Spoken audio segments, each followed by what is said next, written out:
सबसे अहम बात यह है, मैं भारतीय जनता पार्टी की एक बात में तारीफ करता हूँ जी। कि भाजपा चुनाव वोट पड़ने के बाद अपने दूसरे राज्य की या दूसरी लोकसभा या विधानसभा की तैयारी करने लगती है। ये बात सही है। अभी अभी नतीजे नतीजे नहीं आए। भाजपा जिस तरह से ढिंढोरा पीट रही है, एसआईआर का ढिंढोरा पीटा है, घुसपैठियों का पीटा है, रोहिंग्याओं का पीटा है, मुसलमानों की तादाद बहुत ज्यादा है, ज्यादा बच्चे पैदा करते हैं, ये सब हम लोग सुनते आए हैं बहुत दिनों से। मैं ये बहुत जिम्मेदारी के साथ कह रहा हूं। अभी त्रिपाठी जी ने बहुत अच्छे अंदाज में कहा कि 2005 में एक सांसद ने कहा था कि जो तकरीबन 2.25 करोड़ बांग्लादेशी राज्य मंत्री ने बांग्लादेशी भारत में आ गए। सुनो सरकार का बयान था। अरे वो ममता दीदी भी संसद के अंदर इसी पर चिंता जता चुकी हैं। अजहरी साहब, मैं आपको बता देता हूँ, कांग्रेस उसके बाद कांग्रेस 9 साल रही ना, उसके बाद कांग्रेस 9 साल से हो। अरे आप 12 साल से हो, आपने ऐसे रोहिंग्याओं को, ऐसे घुसपैठियों को क्यों नहीं निकाला? नहीं, एक मिनट अजहरी साहब, बीजेपी जवाब देगी, रवि त्रिपाठी जी जवाब देंगे। अजहरी साहब एक मिनट, रवि सर एक मिनट, एक काउंटर क्वेश्चन है मेरा। रवि जी एक काउंटर क्वेश्चन है मेरा, मैं अजहरी साहब से पूछना चाह रहा हूं। अजहरी साहब, मैं ये कह रहा हूं कि कोई राज्य की सरकार अगर किसी को ऑथेंटिकेट कर दे, वो घुसपैठियों को घुसपैठिया ना माने और वोट बैंक बना ले, मैं नहीं कह रहा टीएमसी कर रही है ऐसा, मैं कह रहा हूं अगर कोई करता है हाइपोथेटिकली, तो फिर बताइए कि केंद्र सरकार के पास क्या विकल्प है?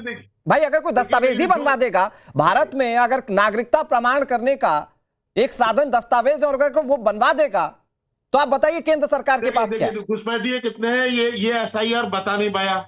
घुसपैठिए कितने हैं ये सर? एसआईआर से घुसपैठिए पता चलेंगे या वैलिड वोटर पता चलेंगे? सब पढ़े लिखों की तरह बात कीजिए। 12 साल से नरेंद्र मोदी, वैलिड वोटर पता चलेंगे या घुसपैठिए पता चलेंगे एसआईआर से? अभी आ जाएंगे, ये बता देंगे। आसाम वाले भी अभी चीख रहे हैं। आसाम में सरकार है भाजपा की, कब से है ये बताने की जरूरत नहीं है। कहां गए घुसपैठिए का रोना रो करके हिंदू समाज को रवि सर एक के खिलाफ फिर करती है। मैं फिर एक सवाल पूछ रहा हूं आपसे अजहरी साहब, देखिए भारत में। रवि जी मैं इसके बाद फिर मौका दूंगा। रवि जी एक मिनट, अजहरी साहब मैं एक सवाल फिर पूछ रहा हूं आपसे, आप जितनी भी बातें करें, पहली बात तो ये एसआईआर घुसपैठिए नहीं बताएगा, एसआईआर वैलिड वोटर बताएगा, पहली चीज तो ये है ना, ये थोड़ा सा तकनीकी बिंदु है। दूसरा मेरा सवाल ये है कि भाई मैं कह रहा हूं सारी बातें और सारे सवाल उठा लीजिए, घुसपैठियों को बाहर भेजने पर कुछ तो बोलिए। आप एक बार तो बोलिए कि हाँ घुसपैठिए भेजिए बाहर। अरे अनुराग भाई, घुसपैठिए हो मतलब देश की सुरक्षा के मामले में नूर अहमद अजहरी की पूरी कौम को किसी से कोई तालमेल नहीं करना है। देश की सुरक्षा सर्वोपरि है।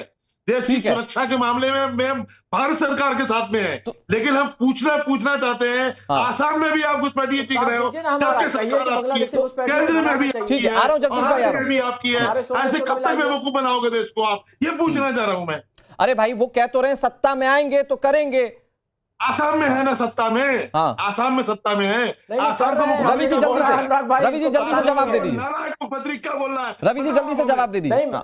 अरे मैं कह तो रहा हूँ, आसाम में हमने बांग्लादेशी घुसपैठियों की समस्या खत्म की है। वहां से लोग भागना शुरू हो गए हैं और आप ही लोग मानते हैं, इन्हीं के पार्टी के लोग आंकड़ा मानते हैं कि लगभग 40 से 50 लाख बांग्लादेशी घुसपैठी भाग चुके हैं जब से एसआईआर का प्रोसेस हुआ है और जब से हमारी सरकार आसाम में आई है। बस बंगाल बच गया। देखिए बंगाल में हमारी सरकार आते ही बॉर्डर फेंसिंग 700 किलोमीटर की बॉर्डर फेंसिंग हम करेंगे, एक भी बांग्लादेशी घुसपैठी नहीं रहेगा। जितने भी हो, 1 करोड़ हो, 1.25 करोड़, सब जाएंगे। ठीक है, और इसी की बौखलाहट दिख रही है बांग्लादेश में। रवि सर एक मिनट, अब सारे गैस पर रख दीजिए। ठीक है, हो गया रवि त्रिपाठी जी, मैं फिर आ रहा हूं आपके पास। अजहरी जी की आवाज कम कर दीजिए। अजहरी साहब एक चीज को लेकर मैं थोड़ा सा कंफ्यूज हो गया।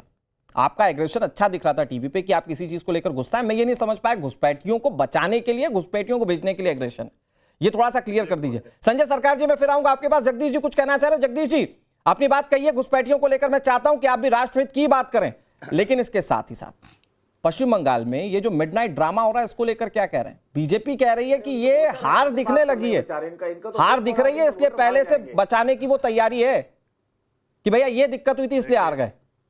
जगदीश शर्मा। देखिए अनुराग, सबसे पहले तो रवि त्रिपाठी जी आज मेरे सामने बैठे हैं, ये हमारे पुराने दोस्त हैं, पत्रकार के रूप में हमारा 20-25 साल का दोस्ताना है, पर आज जिस विचारधारा से जुड़े हैं और इस विचारधारा का हम हमेशा विरोध करते रहे। बात घुसपैठिए की चल रही थी। हमारा इतिहास बताता, जब मनमोहन सिंह सरकार थी तो 80,000 घुसपैठिए हमने बाहर निकाले, और इनका भी इतिहास है, 14 साल में 5,000 में निकले हैं। इनके चुनावी घुसपैठिए हैं 17 में, 19 में, 21 में, 24 में, 26 में। ये घुसपैठिए ये जो बांग्लादेश डर रहा है, ये चुनावी घुसपैठियों से डर रहा है क्या? अभी आप कहते हैं बाहर के जगदीश भाई, बांग्लादेश का, ये जो बांग्लादेश डर रहा है, अभी आप ये जो बांग्लादेश डर रहा है जगदीश भाई, ये चुनावी घुसपैठियों से डर रहा है क्या? हाँ, मैं बता रहा हूं, अभी जो बांग्लादेश का एमपी डर रहा है ना कि घुसपैठिए उधर आ जाएंगे, अब यहाँ के मुसलमान को चले, डरने की जरूरत नहीं भाई। बीजेपी कभी भी घुसपैठिए बाहर नहीं निकालती है, ये एजेंडा इनका चुनाव का चलाती है, चलाती रहेगी। और इतिहास बोलता है, मैंने कहा ना, हमने इन्होंने 5,000 से ज्यादा नहीं निकाले, इनका इतिहास बताता है। और मनमोहन सिंह सरकार ने 84,000 घुसपैठिए बाहर भेज दिए थे। और रवि त्रिपाठी भाई, आपको बधाई, आपने एक ऐसी विचारधारा सुनी है जिसका पूरा देश विरोध कर रहा है। इस विचारधारा का विरोध हम करते रहेंगे, क्योंकि ये देश हित की विचारधारा नहीं है, हमें करना पड़ेगा, हमारी मजबूरी है, क्योंकि भारत बनाया है। बांग्लादेश की जो प्रधानमंत्री, उसको कौन शरण दे के बैठा है? सबसे बड़ी घुसपैठिया तो वो है जिसको आप निकाल नहीं पा रहे हैं, जिसकी वजह से हजारों लाखों बांग्लादेश में समझ में जिंदा जला दिए। वो घुसपैठिया तो आपने बैठा लिया है, उसको जगदीश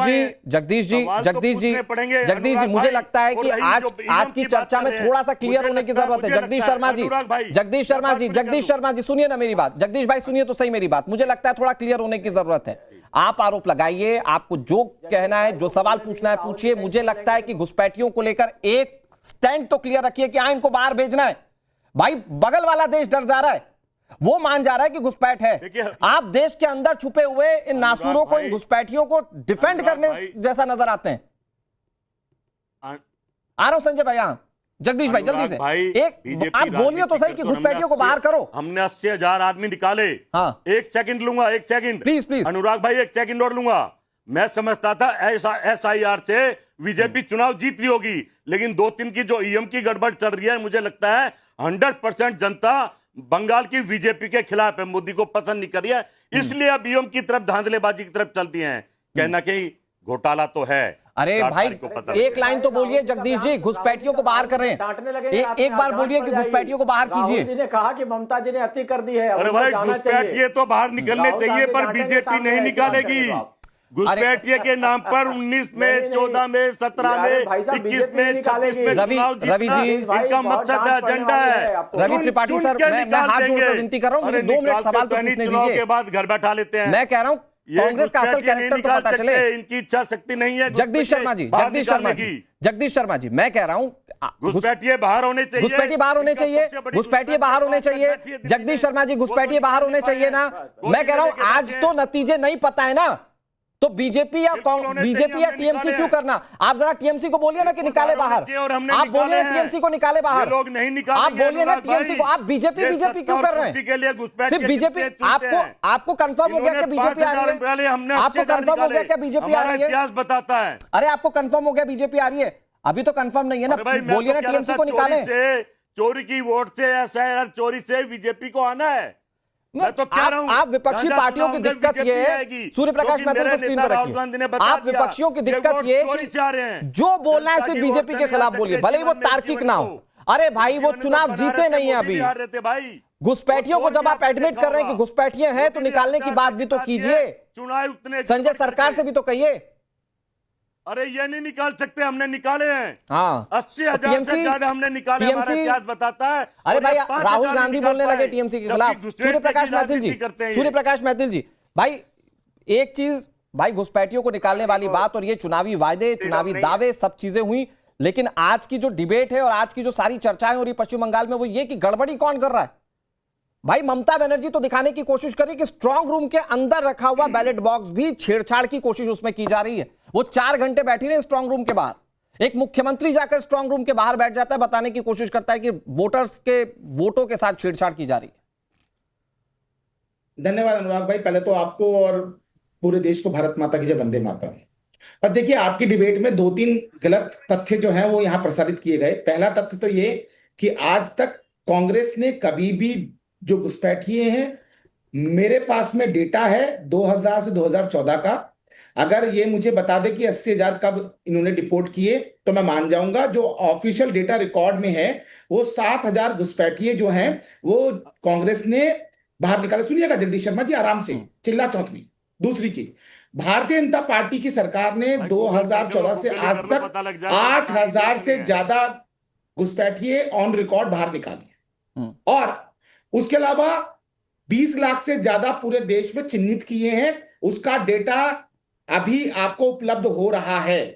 लेकिन हम बात करते हैं स्ट्रांग रूम की, तो देखिए मैं हैरान हूं कि एक सिटिंग मुख्यमंत्री धरना देती है, वही सिटिंग मुख्यमंत्री जब आईपैक के कार्यालय में छापा पड़ता है तो वहां पहुंच जाती है फाइलें निकालने के लिए। आ रहा हूं और आज आप सोचिए कि लाइव स्ट्रीमिंग हो रही है, उस स्ट्रांग रूम की लाइव स्ट्रीमिंग हो रही है और चुनाव अधिकारी डिक्लेयर कर रहे हैं कि हमने तो सबको बुलाया था कि जो ये पोस्टल बैलेट्स हैं इनको दूसरे काउंटिंग सेंटर्स पर भिजवाना है, इसलिए हम लोग उनको गिनती करवा रहे हैं इसके बाद आ रहा हूं। हाँ, बॉक्सेस की, तो आप सबको बुलाया। अब ये वही बात हो जाती है चोर मचाए शोर, जिन्होंने पिछले गत कई चुनावों में बूथ कैप्चरिंग की हो, बम मार के वोटरों को डराया हो, धमकाया हो, और आज जब एक निष्पक्ष और फियरलेस इलेक्शन हुआ है तो उसमें वोटर टर्नआउट जो है 93% पहुंच गया,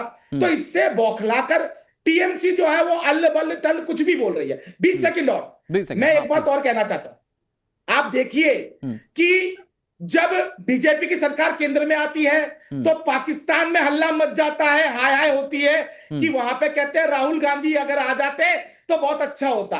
और आज देखिए कि बांग्लादेश में आज बांग्लादेश के सांसद चिल्ला रहे हैं, रो रहे हैं, अगर बीजेपी आ जाएगी तो यहां से घुसपैठिए बाहर हो जाएंगे। ये रिश्ता क्या कहलाता है? आप सोचिए अनुराग भाई, ये सब क्रिस्टल क्लियर है, पूरे देश के सामने पता चल रहा है कि ये दोनों पार्टियां, चाहे वो कांग्रेस हो और चाहे वो टीएमसी हो, किस प्रकार से देश विरोधी तत्वों के संग मिली हुई हैं। और आपको बता दूं एक और चीज नहीं, वो जमाते इस्लामी और बीजेपी के मिलने की बात कहते हैं टीएमसी वाले। जिस प्रकार राहुल गांधी, सूर्य प्रकाश मैथिल जी 10 सेकंड और। हाँ, जिस प्रकार से राहुल गांधी जी आधा दिन गुजारे सिर्फ बंगाल के चुनाव में और उसके बाद वो ग्रेट निकोबार प्रोजेक्ट को विरोध करने के लिए